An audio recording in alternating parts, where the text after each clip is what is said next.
David should have been at war, but instead he was on the balcony of his house watching a woman bathe. He lusted over her, called his people, said, go get her, I want her. He took her, had sex with her, and then he realizes that he's in a big mess. This girl gets pregnant. He's got to do something about this. So Uriah, the Hittite, who is the husband of Bathsheba, David brings him in, wants him to lay with his wife and, sort of fix things. Boy, we try to fix stuff, don't we? From the very beginning, we sowed fig leaves. From the very beginning, we try to fix our sin, try to cover up our sin. You can't cover it up. You got to get it washed clean. God's got to take care of it.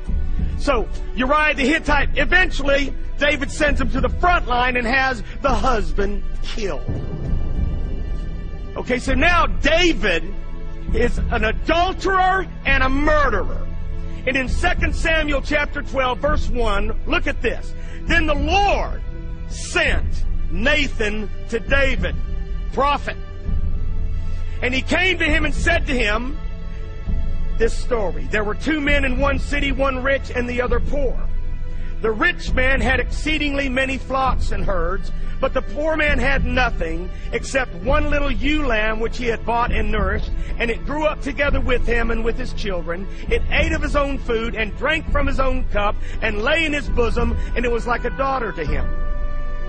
And a traveler came to the rich man who refused to take from his own flock to prepare one for the wayfaring man who had come to him, but he took the poor man's lamb and prepared it for the man who had come. Prophet of God telling a story, and the sinner listening. So David's anger was greatly aroused against the man, and he said to Nathan, as the Lord lives, the man who has done this shall surely die. And he shall restore fourfold for the lamb, because he did this thing and because he had no pity. Then Nathan said to David, you are the man. Thus says the Lord God of Israel, I anointed you king over Israel, and I delivered you from the hand of Saul. I gave you your master's house and your master's wives into your keeping, and gave you the house of Israel and Judah. And if that had been too little, I also would have given you much more. Why have you despised the commandment of the Lord to do evil in his sight? You have killed Uriah the Hittite. Oh, I love prophets. And I love preachers of righteousness. I love pastors who are not afraid of their people. I love pastors who are not ashamed of the whole truth. I love pastors who will call sin, sin. Even if it means losing the biggest giver in the church. I love pastors.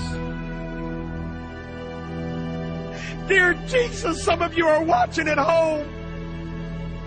The reason you're not happy is because God's not happy. The reason you're not happy, and you got all kinds of stuff, but you're not happy with yourself because you've wavered. And the truth has been set to the side. You just give enough truth to make the people happy, but you don't share the whole truth. Nathan, as he's sharing this, David could have pulled out a sword and sliced off his head. Shut up, Nathan. Get out of my life. This is David. Man of God. King. God, help us. Jesus, help us to return to the God of our fathers.